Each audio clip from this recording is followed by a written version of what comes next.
Professor George Classen, a lecturer of science communication at Stellenbosch University. Professor Classen, good morning. Thanks for your time.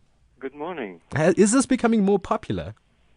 Oh yes, absolutely. Self-medication has become a big thing, and I think medical practitioners will feel that, and people will feel it in their own health and the way they wrongly take advice from the internet. Are there any new surveys that update us on whether it's increased in popularity? We've got here about a quarter of cell phone users looking up this information. Do you think that figure's risen? I think so, definitely. I think this is a fairly conservative figure. And it is changing from day to day, I think, because it is becoming more and more popular. In a knowledge culture, in a sharing knowledge culture, just talking about social networking earlier on, is there anything wrong with sharing this advice and getting the advice online?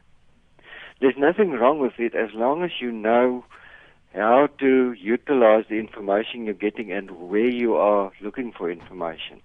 You see, one of the big problems is if you're not informed about health and medical matters, and you don't know how the scientific process works, you will use the information incorrectly because it might have been applicable to somebody else or a different group of people, because people are not the same. It may not even apply to your own health circumstance.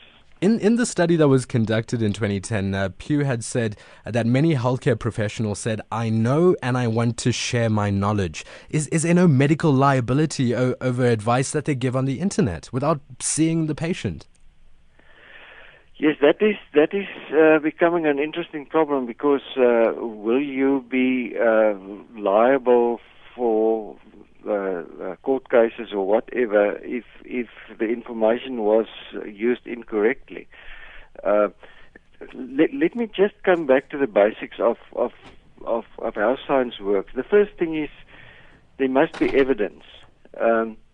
It's imperative in science that you find evidence that something works for you. Secondly, has it been tested? And then where were the results peer-reviewed and where were they published?